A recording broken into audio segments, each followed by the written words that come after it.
Hello, everyone. My name is Usha. I'm an executive coach and consultant and your podcast host for Optimized for Humans, the podcast where we explore AI disrupting the workplace and what it means and looks like to make the most of your human potential in the organization and strategically leverage AI for all of the rest. And today I'm speaking with Richard Restuccia. Richard is an award-winning leader in the green industry for the last 25 years. He's the senior vice president at Husqvarna. He consults with public and private companies around water management, and he's the author of the new book, Water Wise Gardening. And Richard, I'm really excited to chat with you today. And I feel like you bring two lenses around change and disruption. One as a leader going through change and disruption yourself, and also as like a subject matter expert and as a technical expert in this topic around water management, where there's been lots of disruption, as I might imagine.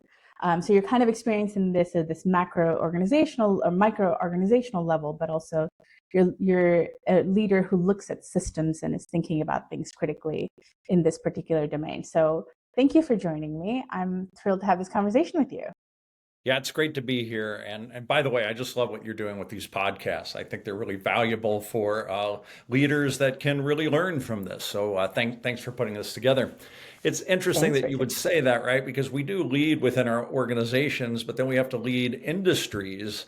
Yeah. And really, I'm involved in the green industry and most specifically water conservation and water management, something that in the past has been very plentiful and cheap, which is getting scarce and expensive. But there's been a lot of years where we pushed for change, and it was tough going.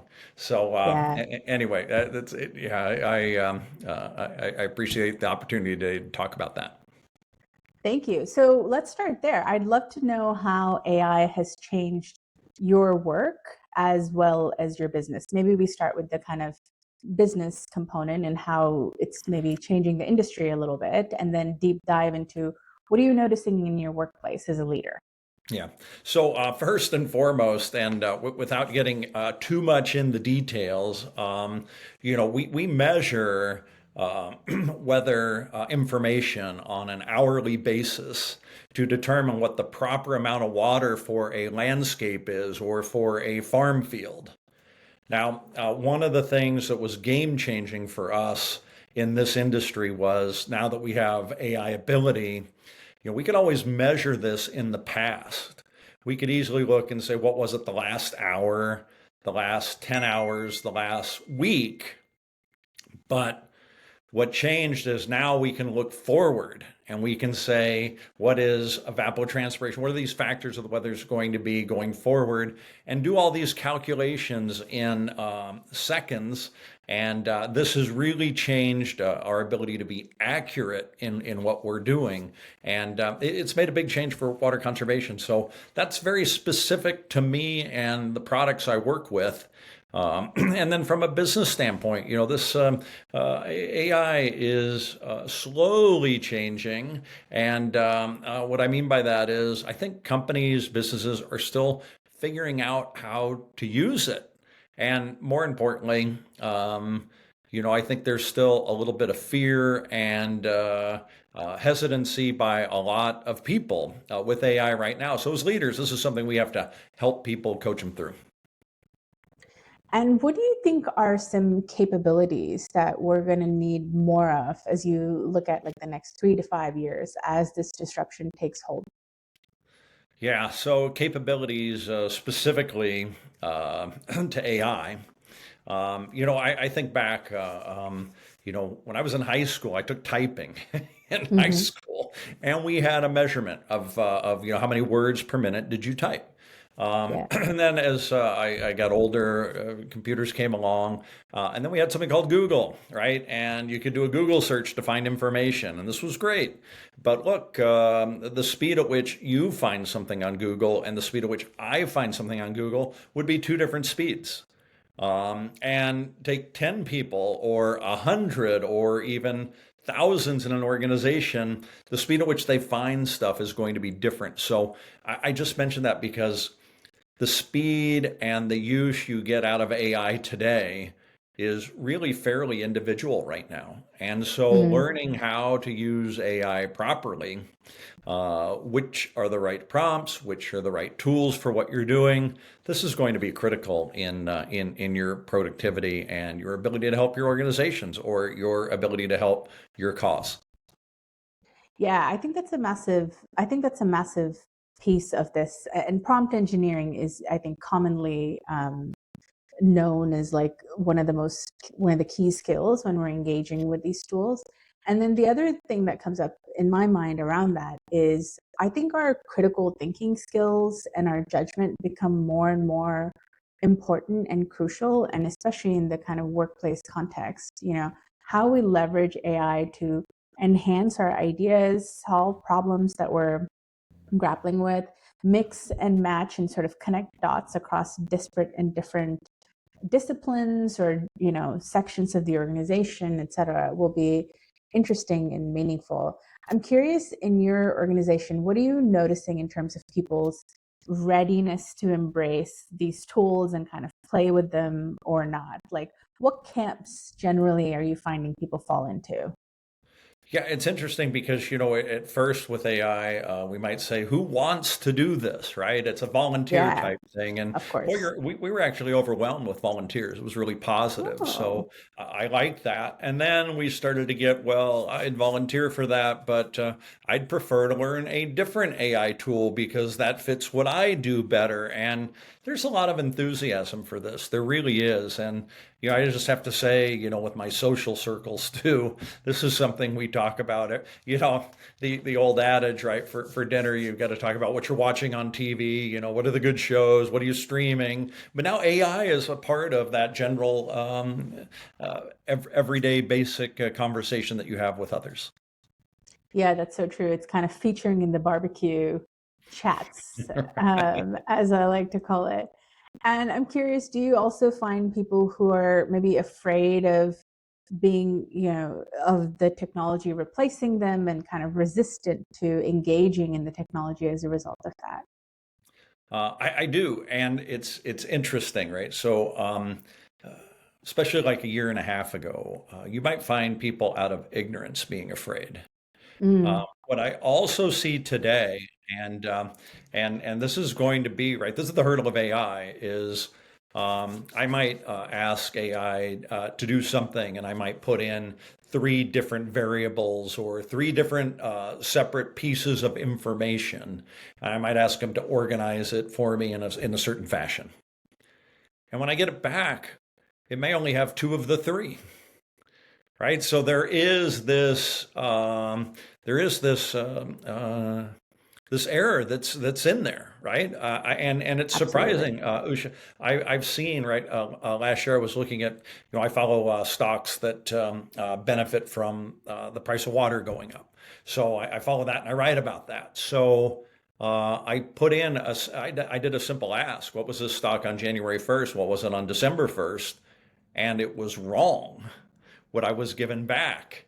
And that was a surprise, right? Because that is really this, this is a simple calculation. So what I find is so now I'm willing to do the proofing. I'm not a negative on AI because of this, but where I was going with this is I think some people are afraid of the data they get and they don't want to do the checking. They just want it to be right. They want it to be right the first time and good.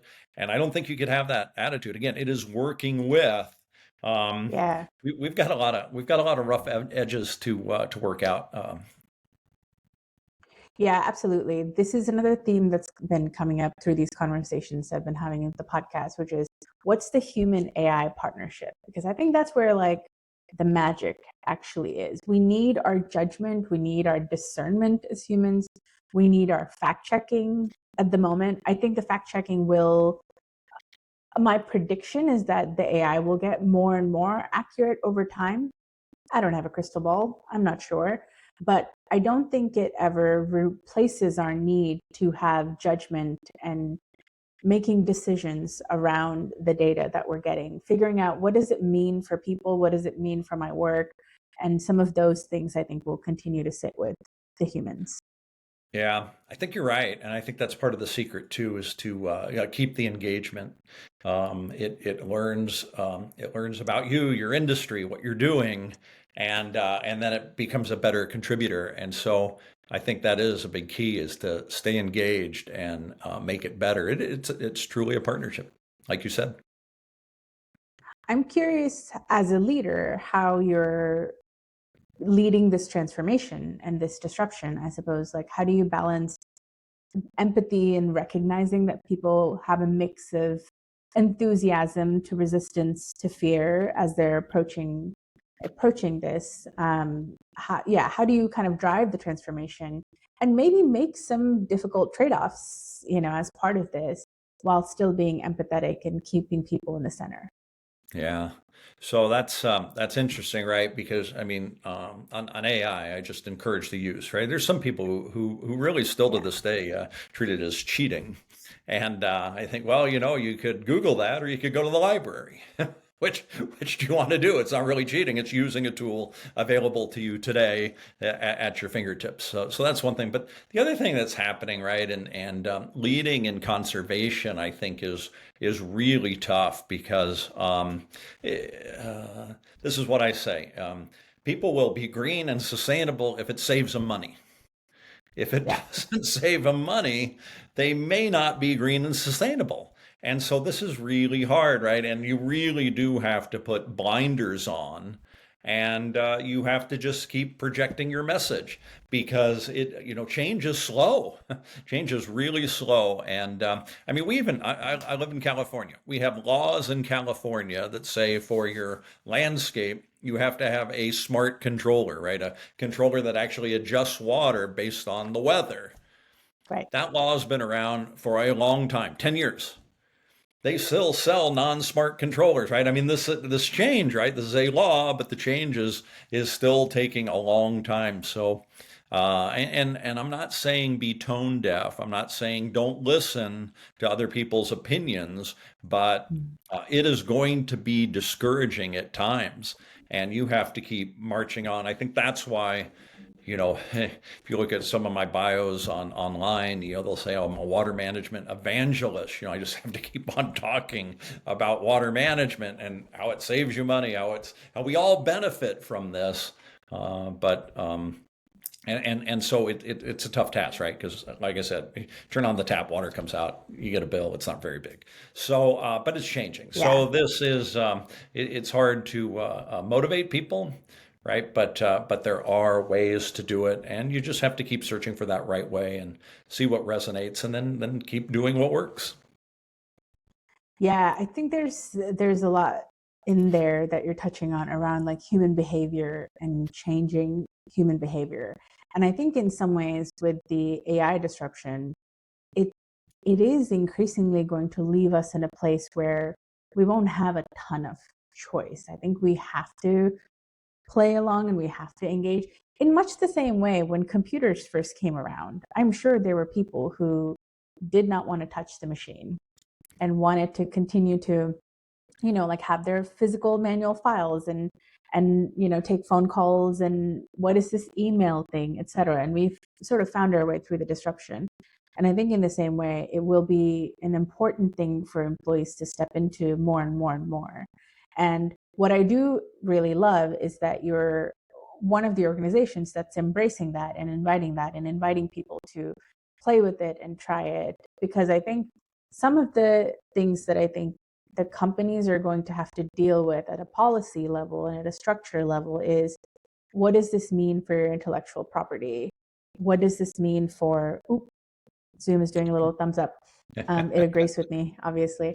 But there's lots of questions around, intellectual property or copyright and safety and privacy and all of these things that I think as an organization and as a leadership team, that's where those decisions should be sitting. And then make it safe for people to engage with these platforms. So I do think for organizations and leadership teams, that's definitely the place to go and where to begin with that. So all that to say, I'm interested in how with this disruption, it's there is this sort of, you don't have much of a choice, you have to play ball. And also, learning from kind of your experience of this other change where, for this moment, there's not a ton of incentive for individuals to change their behavior. Yeah, so it's right. I said, yeah, like it was discouraging, but it's not. Look, I was on a panel of writers about water, right? I bet you didn't even know those panels existed. But I was on this panel, and this was a couple years ago in California, and the question about AI came up, and Mm, one of the writers, literally said, it was equivalent to, you're going to have to peel the keyboard out of my hands before I let AI write one word or one letter for me. That's how adamant he was. But this is what I also think today. I think, right, we have artisan bread makers. We have people that really have a craft. And I think writing is a craft. And we have those people that can absolutely. really write. And I really think that we have people who let AI write everything for them, and I think it's obvious when you see that. And I noticed that in the last year and a half, for a while, everybody was aiming to do something, and this was something that I saw generated out of AI. We aim to do this, we aim to do that, and it wasn't really how we spoke or wrote. And this was a signal, right, that this was AI generated, which is okay, right? But it was a signal. And so that's a question I have back to you. Can you recognize when something is AI generated and when something is not? I usually can. And especially with writing, my first instinct is, if it really reads as though it's mostly generated by AI, my instinct is to pass over it and move on from it. And I say that as someone who definitely leverages AI as a writing assistant. But the thing that I've learned certainly is, like, you cannot copy paste. You really have to, it's your first draft, and you have to, again, weave in your judgment and your thinking and your heart into it more than anything else. And I think that is so much the key, right? Because I think you can see if it was 100% AI generated. We have Yeah. software now that will test it for you. But yeah, you have to use it as a tool to make your writing more interesting, to make your writing more impressive, and to speed that process. And that's where I think we get a lot of benefit from AI too, is to speed the process, not take over the process. Yeah, I think too, this whole notion of like using AI is cheating. And I think that's probably coming from like schools and universities where and that's a whole other discussion of how those systems possibly need to transform to weave that in rather than make it seem like it's cheating. But I think in the workplace, you have to embrace the AI as a tool, and it's not cheating so much as it's just like leveraging something that's going to fast forward your progress in a much more efficient way. And what does it look like to do that as a team? What does it look like to have AI be part of your team and to have that partnership be really intentional? So the right players are doing the right things. So maybe it's not the right thing to, write my whole post and I just copy paste, but it is the right thing to help find some information, synthesize something for me, and give me the chance to, you know, put my own kind of spin and heart and soul into it. There definitely is this like soullessness that I find with, like, when it's AI written. It feels very, I'm like, this is very well written, but I don't connect with it in Yeah. quite the same way. Um, and also, is that prompt engineering? Is that just people who are not leveraging the prompt engineering very well? And who knows, maybe there are places where I do read things and it is AI, but I can't even tell. So it's an interesting landscape. I think we're all navigating as part of that. Yeah. My last question for you, sort of around this leadership topic, is what do you think leaders, um, sort of, if you think about like leaders and the qualities that we appreciate now that make leaders successful now, how do you think that might change in the next few years? All right. So one thing, couple things that make a good leader, I think, is encouragement, Mm. supplying some ideas, suggestions to people when maybe they're not completely on the right track, and then positive reinforcement. And I really think that that has been leadership, or when I played sports, that was called coaching, Yeah. right? But this is it, and I don't think it changed in my 30 years of being a leader, and I don't think it's going to change in the next 3 to 5 years either. I think there is a look. I've been around a while, all right? I've worked for a long time now. I still appreciate it when somebody gives me a compliment, says you did a good job on this. It still works, right? We still have that need, right? So does everybody. They want to, and it's not that they need the pat on the back, but they just want to know that they're going down the right path. I am getting it, right? I'm not just spinning my wheels, and I think it just supports what we're doing. It's not an ego thing necessarily. It is more about, yeah, I want to be sure I'm tracking and doing what my organization feels is what I should be doing. So I think really those three things make a big difference, and I don't see that changing with AI or any other technology, right? It was the way before computers. Now we have computers, software, apps, AI. It's going to stay the same. I love that. I love that frame of like the fundamentals don't actually change because we are still managing people and Yeah. people need direction, clarity of direction, feedback when they're not on the right track, and encouragement and support as they continue to develop. And I think you're 100% right. I don't think that's ever going to change. And if I can add one thing to that, in terms of what I think will become important is, and this has always been important as well, which is continuing to figure out, like, do you have the right players in the right positions? Mm. And this is the coaching thing and a leadership thing.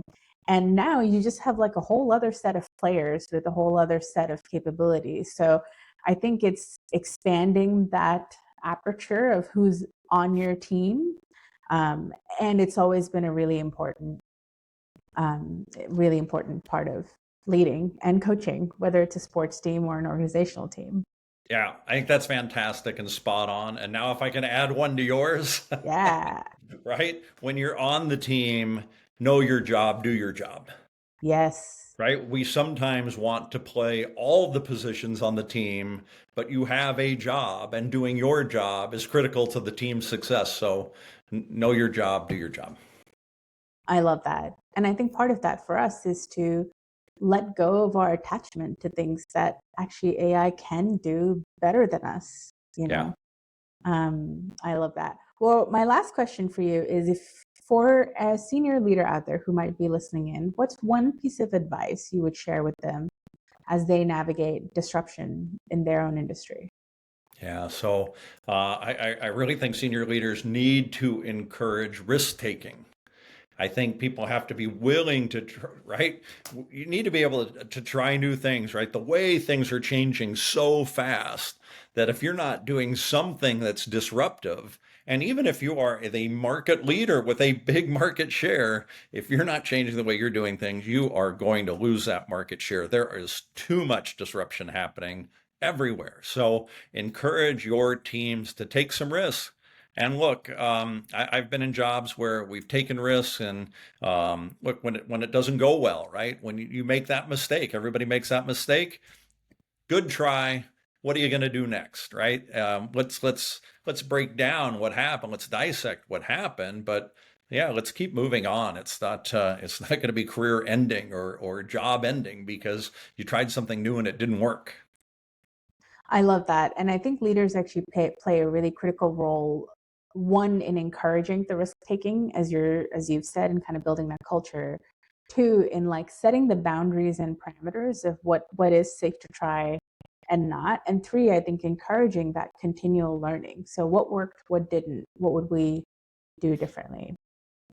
Love that. Well, Richard, thank you so much for joining me today. This has been a really energizing conversation, and I really appreciate all the work that you do. Just as a citizen, I appreciate all the work that you do on the water management front. Thanks so much for saying that. And thanks for having me on. Like I said, this is great what you're doing. And it was a bunch of fun this morning. So I really appreciate being asked to be a guest. Thank you. Awesome.